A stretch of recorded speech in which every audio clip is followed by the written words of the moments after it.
Welcome back, everyone, to another episode of Silver Cosmo Movie Review. Let's go, guys. Let's go. And sliding through this Silver Cosmos, it's Captain Chris with a K. Busting through the wall like the Kool-Aid nigga. Your boy, Big Duck. And straight from the Fortress of Solitude, it's the off-brand Superman, Marquez Christopher Eason. And this is your rough, tough favorite movie buff, Mr. Brett. Venturing off to the cinemas of the unknown regions of the galaxy, we here at Silver Cosmo Movie Review gives you our interstellar thoughts and experiences of the movies. Have a seat, relax, and enjoy the show. This is your host, Carlos. We will talk about Spider-Man, Brand New Day. We're also going to be doing a ticket giveaway promotion for the Street Fighter movie. I know Marquez is excited. And don't forget, Sports Fellas is back. Finally, the NFL season is here. Vice is still continuing. We have dropped the show for Tombstone and Hammerhead. Check it out. And stay tuned. We do have some new shows coming up. Until then, let's go ahead and take a quick pause and thank our following sponsors. Hey, guys. Why don't you check out She Barber Cuts Barbershop and give Markeisha Brown, the licensed professional barber there, a call at 316-218-3566 for all your haircut needs. She's got cuts for kids, adults, and for those looking for the good one, the deluxe with beard trims, wash, and hot towels. So don't forget to give Markeisha a call at She Barber Cuts and see her at 2319 North Ridge, Barber Suite 6A here in Wichita, Kansas. And we have Blast Off in.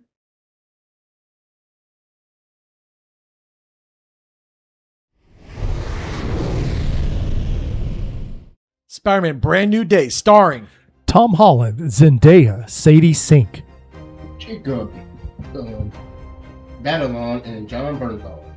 Florence Pugh and Trevor Tillman. Marissa Tomei and Mark Ruffalo. Directed by Destin Daniel Craig. You guys, Spider-Man Brand New Day. What a movie. Yes. Yes, it was. All right, let's hit the jet fuel. Spoiler alert!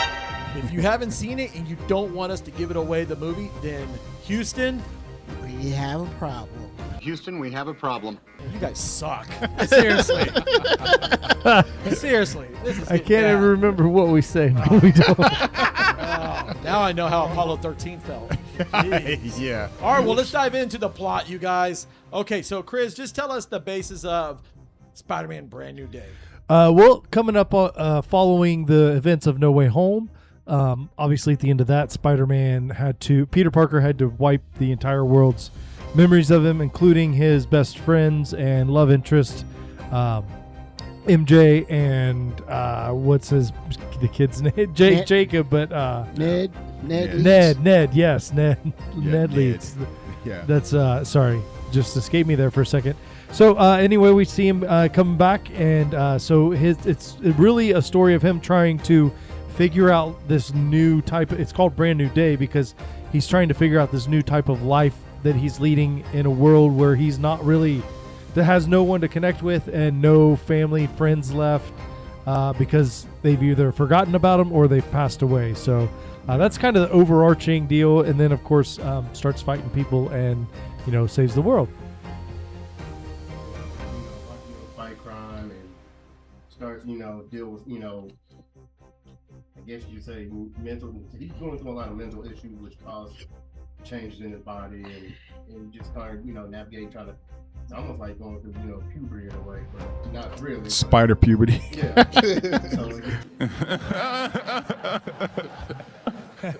Trying to navigate through all that fight crime, and then, trying to figure things out. He really wants to find a way, to help, his friends or whatever, but, because of the spell, it's pretty hard to do. Yeah, ultimately, guys, I think it was a story about connections and ties, with people, the city, with identity, just being Spider-Man, and you think about it. A lot of people, they ask me, knowing that I'm a DC fan, they ask me, well, do you like Spider? I love Marvel too. It's this idea that, if you're into DC, you can't like Marvel. If you like MMA, you can't like boxing. You can't like Ford and Chevy. You can't like, and I can go on and on and on. That's like saying you like Transformers, but you like Barbies. Right? Yeah. Wow. or Transformers and GoBots. For anybody old enough to remember GoBots, okay. But anyway, I just dated myself. But anyway, no, I really like where Spider-Man is in this movie. You know what I mean? He's alone. He's trying to mend relationships as best he can, and I like the fact that the city trusts him. They like him. The law enforcement, that he works with them. You know, and he's trying to answer the question. You know, what has changed? You know, and like I say, how do I mend old relationships for people that have forgotten about me while changing into this new, because he's in the movie, he's continuing to evolve in different ways that he hadn't expected, you know, and he has to go to the Hulk, a geneticist, an expert on genetics to try to figure out what's going on with him. And that to me is something I felt like, and this is a nitpick, you know, something that I felt should have been a little explored more, just the science behind him changing. You know, that to me, that was a fascinating part of the story, and I felt like they could have explored that a little bit more. But other than that, guys, I really enjoyed this one. I mean, this was an amazing movie, and I plan to go see it again here really quickly.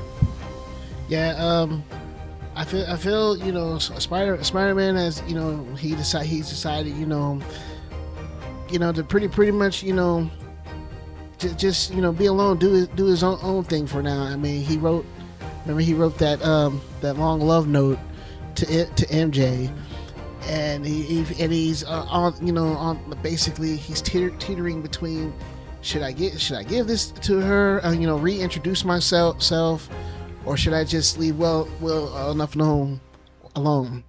And while doing that, you know, he goes, fights crime, forms a relationship with Detective DeWolf. Yeah.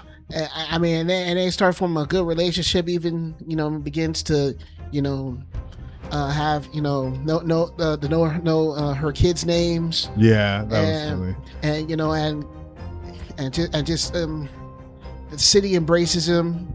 Yeah, as his loving vigilante, and even toward the end, he's well loved and you know, taken in as their New York's top hero. And then, but my favorite relationship was between him and the Punisher. Yeah, that was really cool. And I got to interject on that. I'll tell you, that was good. Using the Punisher, bringing in the Hand, bringing in Jean Grey, all these element characters, I felt really helped the movie give it its nice transitional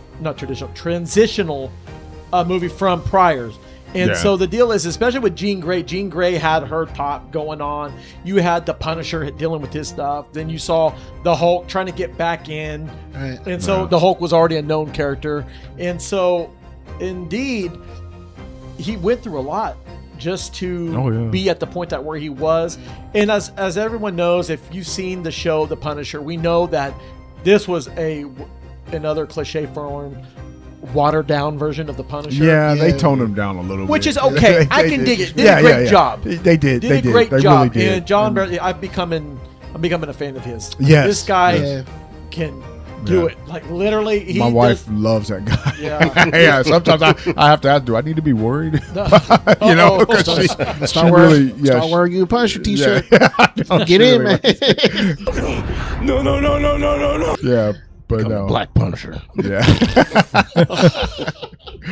Yeah. Well, let's talk a little bit about the directing of it. So we know already that Destin Daniel Cretton has done like the Shang-Chi. So he's already in that Marvel universe already. He did a great job. Comparing him to the prior directors of the other movies, did you notice a difference? Did you felt that the direction they were going was different? So for the people that have watched the movies, what would be your opinion, Chris, on the way this movie portrays? Yeah, I felt like he leans a little bit more on relationship type of humor, like the between Punisher and Peter Parker. He leans a little bit more on that, and so I think you get a good aspect of that. I really like the way Cretton directs. I thought Shang-Chi was great. I thought this was really, really well done. I enjoyed the movie for the most part. Got some little points here and there, but I think he did as well as he could with what he had. So I thought that was really, really good. Yeah, I like the flow of the movie. It's just like it was easy to follow.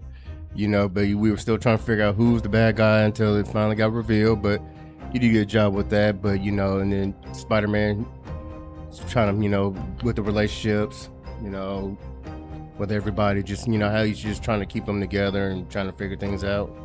But in all, I like the flow of the movie. I like it a lot. Yeah, for me, guys, as far as like from a director's standpoint, I think a lot has to be said for the visual. I don't know if you could accredit that to the editing or whatnot, but I noticed that it looked a lot differently than the other Spider-Man movies. And a lot of it was because he's not backed now by Tony Stark's tech. He's using his own stuff. He sewed his own suit together. I prefer that. Yeah, you know what I mean? He's kind of his own person now. He's his own Spider. He's not working with Tony. He's not with the Avengers. Tony's dead, so we don't need him. Yeah. But no, I could really tell through that. I mean, the suit looked different.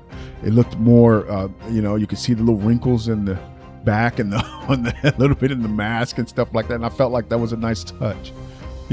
From a director standpoint, I really think he really did a good job as far as the visuals, because that was the first thing that stood out to me was how different this looked, the gloominess, and New York felt like a character in and of itself, guys, if that makes sense. Mm-hmm.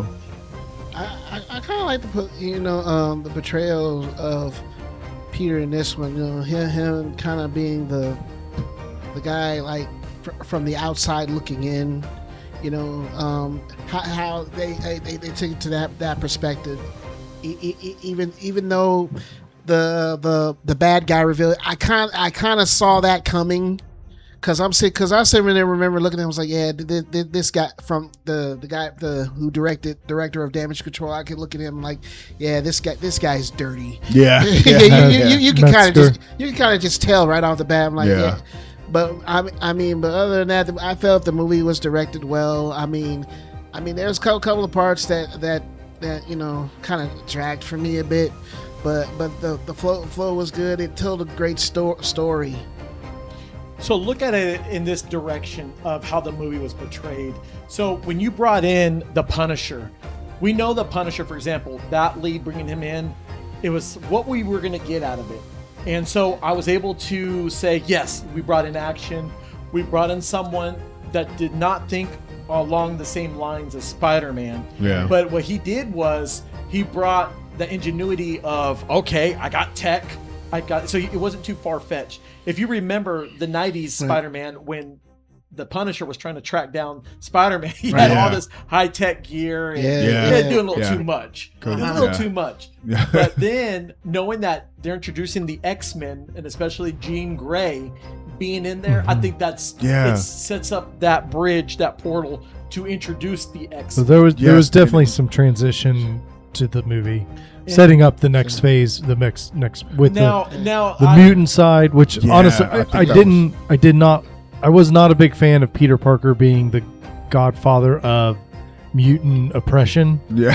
Right. The fact that he's the one that designs, which I can only assume is going to kind of continue into this X-Men phase, because that's one of the things, main storylines to get X-Men going is their fight against the oppression of mutant rights, things like that. So I could see that inhibitor chip being a big used. and I don't know that I like that came from Peter Parker. I don't know how I feel about that. That was one thing that kind of made me feel ick about the movie. Like, I didn't like the inhibitor chip idea.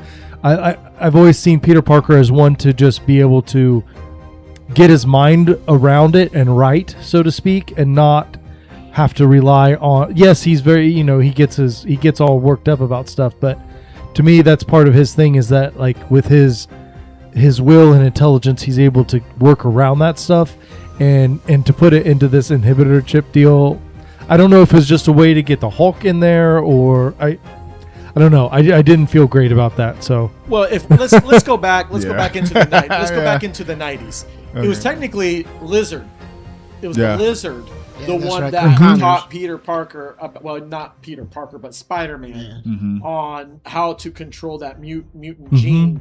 And the deal that was more through like meditation and mind over matter. The neogenic recombinator. We fall victim again to the Marvel MCU. So to all the fans out there, just remember, if you want the origins of the story, read your comic books. Read. Read. Because in the Marvel MCU, we've already had this discussion before. They get to pick and choose what they want to do. So that's why you can't follow it 100% per se. Now, the thing with the Hulk didn't do it for me.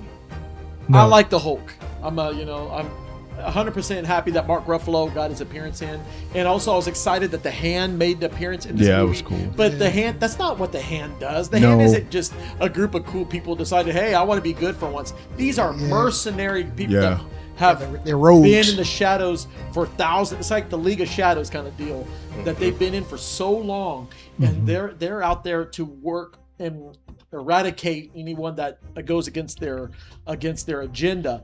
So for the Hand to be in there, that was kind of like okay. Yeah. And then Jean Grey, for her to be a killer, Jean Grey was never. That's the thing. Yeah, that really rubbed me the wrong way. Right. Explain, Marquez. How did you feel? How did it make you feel? No, I just because when they revealed who it was, I was like, oh no.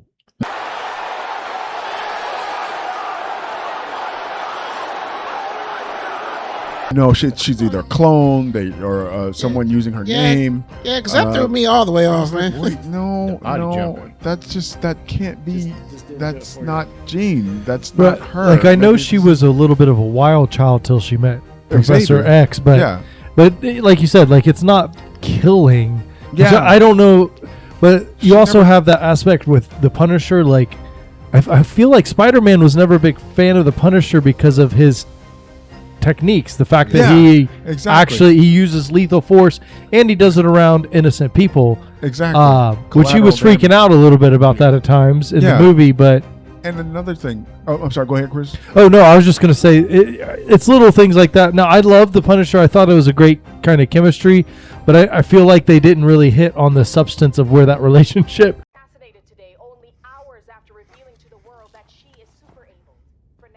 should have been. The differences should have been really like, hey, stop killing people. Same as Daredevil. Like Daredevil was very much like, we can't work together, Frank, because you can't stop killing people. Yeah. If you watch in Civil War, I remember when Captain America brought in the Punisher. The Punisher came in, and next thing you know, these three villains come in, and Punisher he killed him. And Captain America beat him for that. He get out of here, Frank. And remember, Spider-Man said that, "Go home, Frank." Yeah, it was kind of that same thing. But see, that's another thing about the Marvel Universe, guys, that blows my mind as far as like Jean Grey being in the Spider-Man. Mutants they have issue with, but mutates they're okay with. I never understood that dynamic. Like, okay, Spider-Man has powers. He's not a mutant. He's a mutate. But I feel like, okay, how could you make a distinction between someone like Spider-Man and someone like Jean? How do you make that distinction? Okay, you have a mutant and you have a mutate. As people hate mutants in the Marvel Universe, that's one of the things narratively that just never made sense to me about Marvel. They just don't, that part. It'll be interesting to see how they take it moving forward, because a lot of your superheroes are mutates like that. Yeah. Like something happened to them to give them those. They weren't born that way. But if you're born that way, then we can't. We have. Now you're weird. Yeah, that just. I'm sorry, guys. That's just my nitpick. I mean, it's just how do you? Which will be interesting to see how they go into that. If they're gonna have heroes like Spider-Man that are part of the whole mutant storyline, which if he's the one that designs the inhibitor, it kind of becomes that. By that sense, but I could see him getting mad about it, like, hey, you guys are using my tech, and then fighting back. Yeah, and then helping the mutants. Well, let's wrap up to the characters that didn't get a lot of play. So, for example, Tombstone, also the Scorpion coming back. Scorpion. I think the Scorpion did a great job. Yeah, he did. I wish they would have had Vulture, Michael Keaton come back and do some Vulture. Nice. Why not bring Morbius? And then Black Widow in that hot tub scene. I thought that was a fun little cameo with small potatoes, big potatoes. Yeah, that was cool. How size is your potato? Oh, Florence Pugh, I can't wait to see you in Dune. So excited. Yeah. All right, you guys. Well, let's wrap this up. Before then, let's go ahead and take a quick pause and thank our following sponsors. With spring here and all the storms on their way, you need to make sure you have the proper home, auto, and all your properties insured. We here at Razor Cut Information just can't get enough of our favorite insurance man, Ernie Ruelas. Please visit Ernie and his State Farm agency at 11330 East Central Avenue, Suite 400, Wichita, Kansas, 316-682-2300. Thank you so much, Ernie. The Silver Cosmo Movie Line and movie ratings brought to you by State Farm. Visit our friend Ernie Relas for your home, life, and auto needs. Okay, what did we decided, Chris, on the ranking for web grenades? Web grenades. Out of 4 web grenades, I'm gonna kick it off with you, Brett. How many web grenades do you give this movie? Okay, I'm gonna give it about a 3.5, and here's why. The whole mutation thing was I felt they should have delved into that more. Yeah. And I also felt that they kind of shortened. They made Tombstone shortened it to a cameo. I mean, I think I was too short for him. He should have probably had a central part of the movie, like at least a little bit something, And the whole Jean Grey thing. But for me it was well written. The relationship between him and the Punisher was super hilarious at times, which I really dug that. They didn't make him super serious, but yeah, I'll give 3.5. Yeah, like I say, guys, there was not a moment of this movie that I didn't enjoy. This will probably be my first 4 web grenades. First movie I've given 4. All right. Like I say, the whole mutate thing, that's something outside of, that's something Marvel, not necessarily has to do with the movie per se. But yeah, 4 web grenades. Despite, the Jean Grey situation, doing the whole body jumping into people's bodies and how she was introduced, I'd have to agree with Marquez and give it a 4 web grenades. Yeah. I really liked a lot of it, especially the street level stuff. I kind of wish they would have just kept centering on that. Maybe I don't know. I'm gonna go with Brett and go 3.5. It just felt a little bit too much forced for setting up the next stuff, and that's what it felt like. They were trying to force a little bit of, hey, here's the upcoming storyline. So I don't know. It's really good. I've thoroughly enjoyed it. 3.5. I'd go higher if we did smaller percentages. Okay, Carlos, you're the tiebreaker. Here we go. Well, here's the thing. I enjoyed the pros and the cons. Let's start with the cons. The cons is it was too heavily invested in Jean Grey. Jean Grey doesn't have that much of a relationship in the Spider-Man universe. I mean, except the collaborations with X-Men and Spider-Man. Also, too, the hand. I was disappointed in the hand. The hand should not have been used like that. I do agree with Brett about Tombstone's usage. And the Scorpion. I wish they could have turned that around. Maybe set up for a Sinister Six, like I said. Right. Maybe introduce a little bit of those characters like they did in, I believe it was Kraven the Hunter. Or was it Morbius or Kraven the Hunter? It was Kraven the Hunter when Morbius tracked him down, if I'm not mistaken. I don't remember. But anyways, let's talk about the pro side. Zendaya, of course, knocked it out of the park. Yes. I mean, Jacob Batalon, of course, played his character well. Yeah. And then also being able to introduce some other characters, especially with the return of Florence Pugh. Of course, I'm a big Florence Pugh fan, so to me, everything she does is good to me. But anyway, great job with the characters that didn't need to show a lot of exposure there. So I'm going to give 4 web grenades. I will not say it was my favorite. I still think No Way Home was a better movie than this one, but this goes right up there, and I do truly appreciate it. Okay, you guys, also do not forget we are doing a special giveaway to supplement Giants as well. We are going to be promoting their brand as well. Thank you, Jason, and the staff out there. Visit if you're in the local area. We have 3 locations. Okay, we have 21st and Rock. We have the Derby location and the West Side. I don't have that information, but it'll be on our webpage. And stay tuned to the giveaways on that. They're going to be doing some giveaways as well.